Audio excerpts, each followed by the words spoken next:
धर्म पर संकट हो और देश पर संकट हो, उस समय मौन नहीं रहना चाहिए।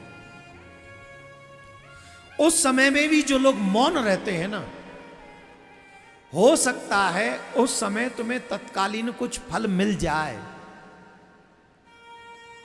या तत्कालीन कुछ छोटा मोटा प्रॉफिट, कोई पद मिल जाए, एमएलए एमपी बन जाओ, या कुछ 2-4 हजार रुपए कमा जाओ, या कुछ भी एनीथिंग। लेकिन दीर्घकालीन इसका दुष्परिणाम हमको झेलना पड़ेगा।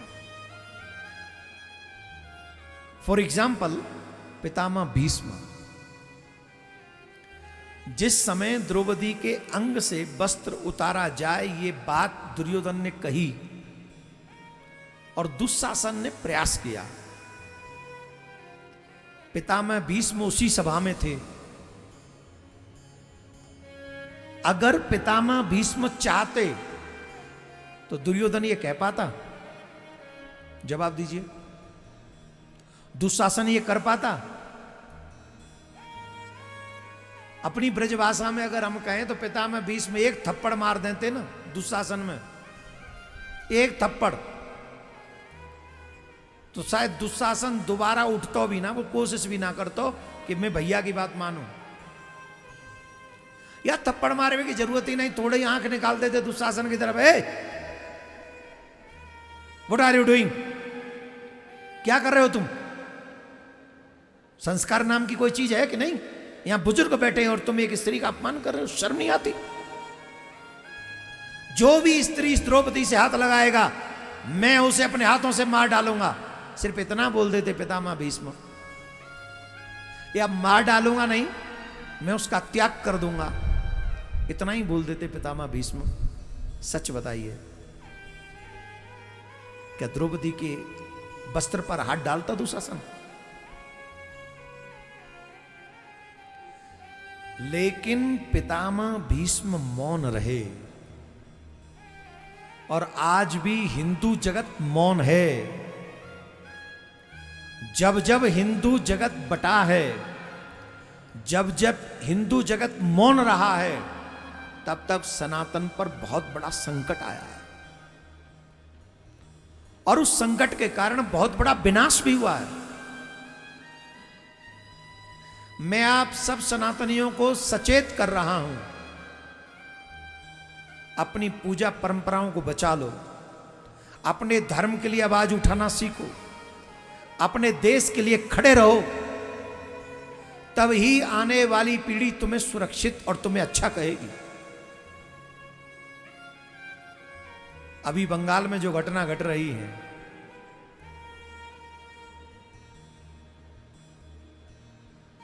इसको देखकर भी तुम्हारी आंखें नहीं खुल रही। एक बच्ची थी, उसने कुछ बोल दिया था युद्ध के समय, उस बच्ची को बंगाल पुलिस आके अरेस्ट करके ले गई, गुड़गामा से। क्या नाम था उसका? शर्मिष्ठा, आई थिंक शर्मिष्ठा ही नाम था उसका।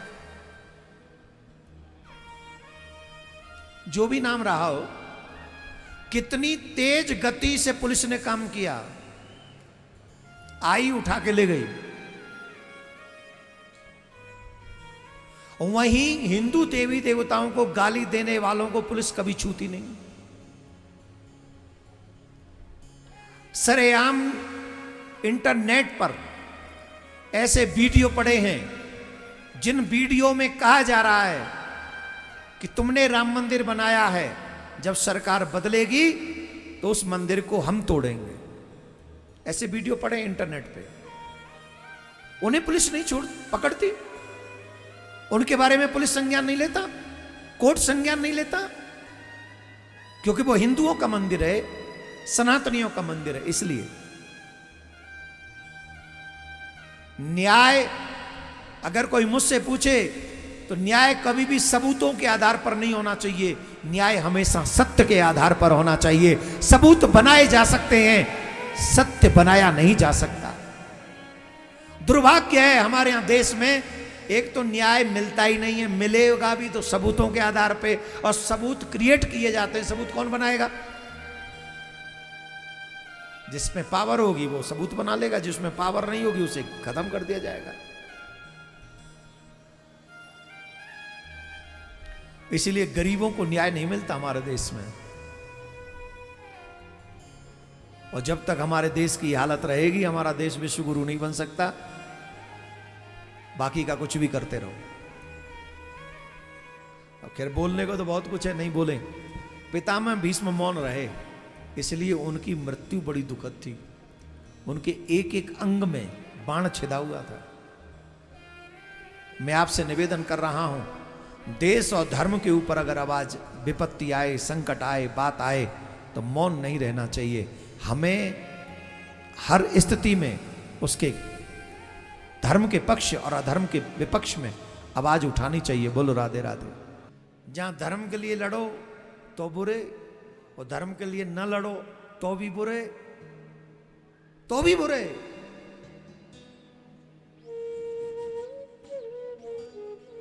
कई बार तो ऐसा लगता है करें क्या, तब ठाकुर जी कहते हैं तुम अपना काम करते चले जाओ, संसार चाहे जो भी कहे।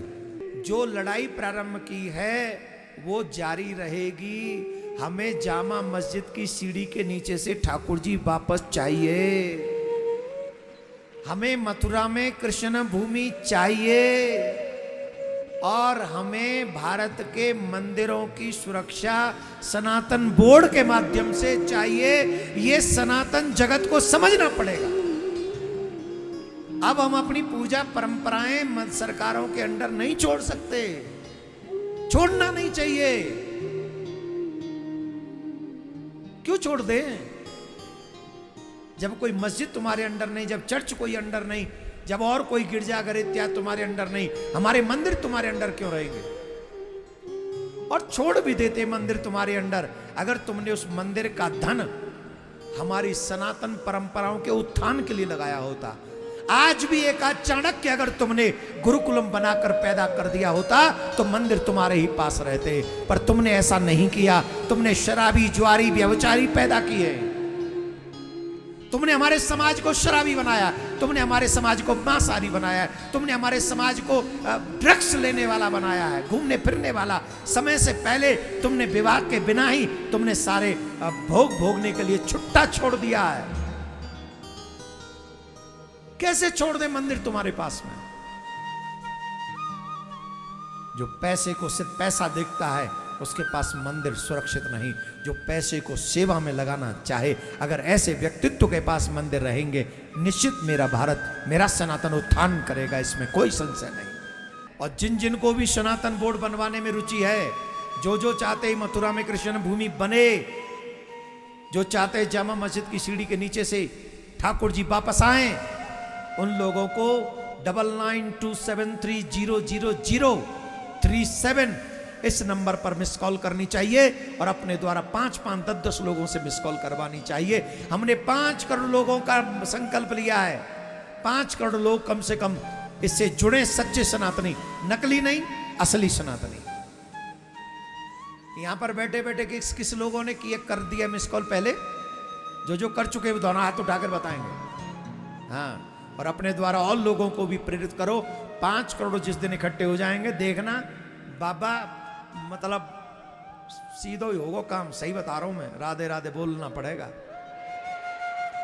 देखो, सरकार कोई किसी की नहीं होती, सरकार मानती है तंत्र की।